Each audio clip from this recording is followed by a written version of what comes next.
Okay.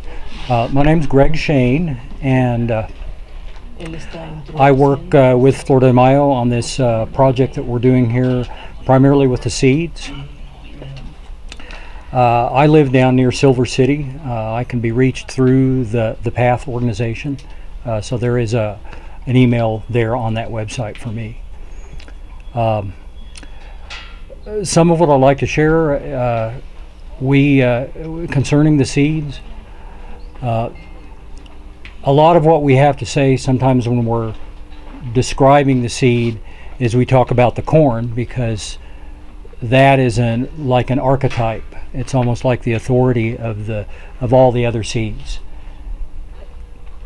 And you'll see some of what we have displayed here that is from this year's gathering. And what I'd like to share with you is there was a gentleman by the name of Carl Barnes who had a part in a lot of the work, indirectly, and a part in a lot of the work we're doing here. He's still living, by the way, so I'm saying he was, but he's still living. Part Cherokee ancestry, and from his family grew up, or was from the eastern part of Oklahoma, and then when he was a young child, the immediate family moved to the western part of Oklahoma and had a homestead, and actually went through the Dust Bowl years. And during his growing up and becoming a teenager, he came to a time in his life when he wanted to find out about his roots, and so he was able to visit with his grandfather and learn about the sacred elements of the seed and some of the teachings of his people. One of the things that was shared was his grandfather would say that if you do the prayer and the ceremony with the seed, that the old ones will return. And he also said the children will reappear, the grandmothers will reappear in the children. And so he took this to heart, and he became an adult, and among the other things that he did in his life, he did some farming on the land that they had that was now out in western Oklahoma, where it's very much like the country we're in right now. It's very arid and open country. And he began to do a lot of the growing a lot of the old corn varieties, which at that time still had a lot of their diversity. And he also became knowledgeable in a lot of the different tribes. There were many different native tribes that are in different parts of Oklahoma from periods of history and that were brought there. And so he was knowledgeable about their traditions and a lot about some of their old crops.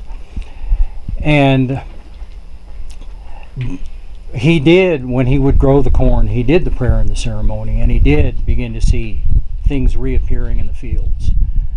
And because of the understanding that he had seen varieties of corn and examples of it that resembled what the people that he knew. He said, this is the corn of the Choctaw, or this is the corn of the Muskogee Creek, and he would then go find those people. And one of the things that the Cherokee especially would say, the corn is our blood. It's one and the same as our bloodline, our ancestry, our heritage. And so he would bring this corn to those people and say, is this your blood? And they would look at it, and he would bring it to their elders, and they would examine it, and they would go and meditate on it, and they'd go, yes, this is what we lost. And that act of bringing and repatriating that corn would bring back a connection, a spiritual connection with those people. And from what I understood, from what his work was, that this was the core and the essence of what he was doing, is he was bringing back reconnecting those people with their heritage. And in the process of doing that, there was also several of us that got to know him in later years, that from different parts of that area of the country. And he would teach us about how he would say the seed remembers. He would try to really, just in that one little phrase, that was the essence of the whole thing. And then another thing that he would sometimes say, and he would expound on, and it was kind of a real mysterious thing, and he would say, the promise of the rainbow in the sky, 144,000 colors, tones, and sounds, a new language of humanity. And it was like, how can we comprehend that? And there was a man and a woman from the Pawnee, that's a Plains tribe, the Pawnee Nation, that did an article about their efforts to recover the seeds. And they were doing, they're in the northern part of Oklahoma, and they're originally from Nebraska and that part of the world. And they were in the process of recovering a lot of their old seed from different sources that they were able to find it, and especially certain ceremonial corns. And in their article, they said, they were talking about one of their corns, and they said, had we lost this corn, we would have lost our language. And it was, okay, the blood, the seed, and the language are one. And around that same time, I remember seeing an article in another newspaper clipping about a farmer in South Korea, and he was talking about how these companies were bringing in all this seed that was the modern agricultural seed for their rice, and it was displacing the traditional seed that they've been growing. And the man was lamenting. He said, I'm losing my spirituality because of this. And so this is starting to mean something. And we've heard about some of the work where people are saying that our DNA is a living thing. It's not like a just code that stays the same, that it's affected by our emotions and our thoughts, and it can be altered, and evolution is going on with more intelligence than we've ever considered. And that when the ancient people in the times 500 years ago had some foreknowledge that there would be some big changes, and that there would be people coming from across the sea, and that would change everything, and that their knowledge would go underground or be lost, and people would go to sleep, and there would be a time where the knowledge would be gone. And so it's possible that those elders put that, with their intent, the knowledge that they had, into the seeds by just the force of their spirit and their will, and that this energy can change even outside into other life forms. Like here you are, a human being holding a seed, making it a different thing than it is. And that they embedded that knowledge in there for a time in the future when we would find it again, when we were ready.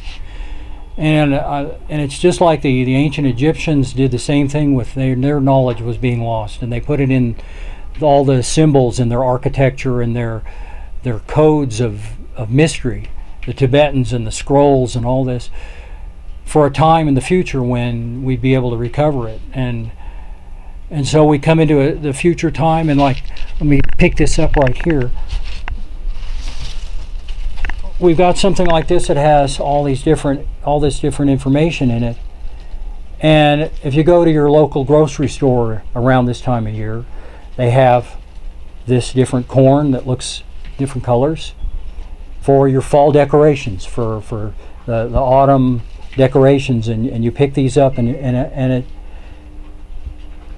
it's like you pick one of these up and you're holding a piece of the Library of Alexandria. That was the place where all the records were kept. And it's not by happenstance that we have a man by the name of Alejandro, which is the same as Alexander, which is what Alexandria was named for, which was the place of the records. And this gentleman comes to teach us about the records of the time, of all time, and the knowledge. And here we have a piece of that.